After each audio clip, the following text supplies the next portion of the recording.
Hello everyone. Today I'm going to briefly discuss about second language learning and some basic concepts related when learning a second language. In this video, firstly, some basic ideas about second language will be introduced. Then some characteristics of successful language learners will be presented. Next, 3 basic types of learning styles. Lastly, implications will be presented. What is second language?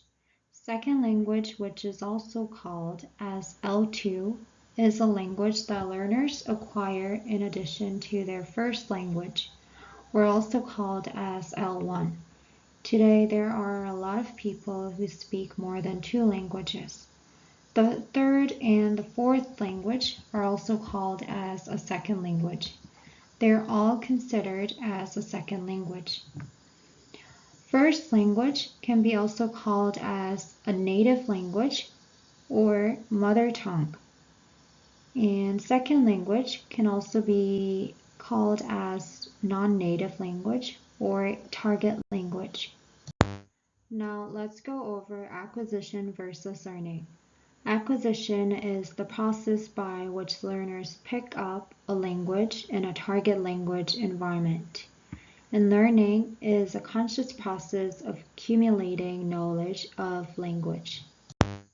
Secondly, let's go through L2 acquisition versus foreign language learning.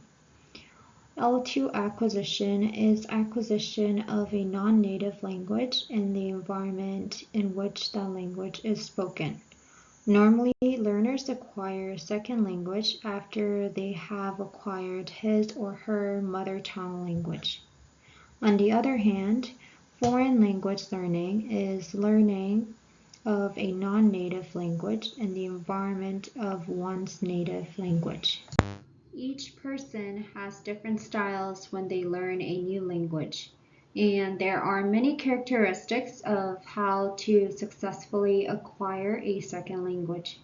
Now let's go over some characteristics of how to become successful language learners. First of all, to become a successful language learner, learners have to find their own way, taking in charge of their learning. And secondly, they should be creative, developing a feel for the language by experimenting with its grammar and words. Third, learners should make their own opportunities for practice in using the language inside and outside the classroom. It's always helpful if learners are open-minded to new culture. Fourth, learners should learn to live with uncertainty by not getting flustered and by continuing to talk or listen without understanding every word. Fifth, language learners should use mnemonics and other memory strategies to recall what has been learned. Sixth, they should use linguistic knowledge, including knowledge of their first language, in learning a second language.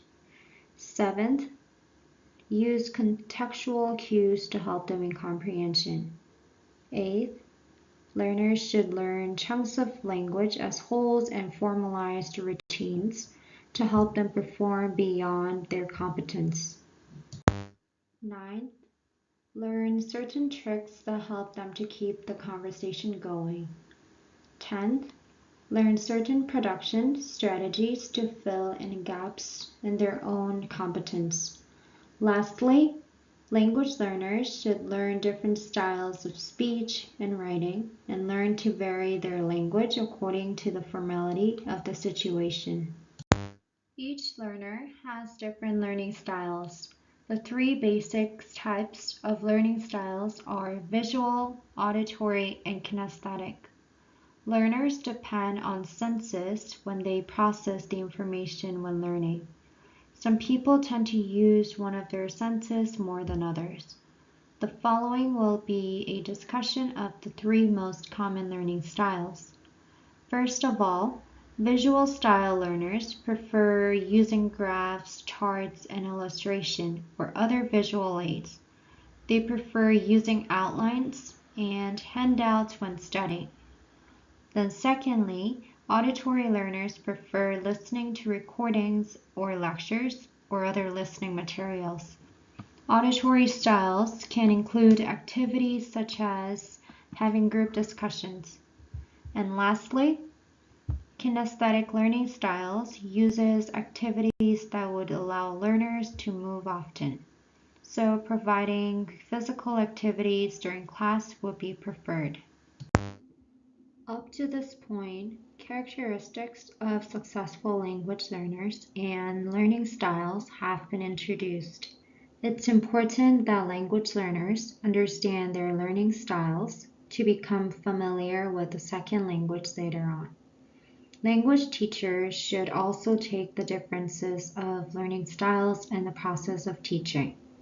They should also understand the range of each student's learning style because one learning style wouldn't work for everyone in the classroom. Therefore, different teaching approaches and different tasks and activities should be done in a classroom to help all the students.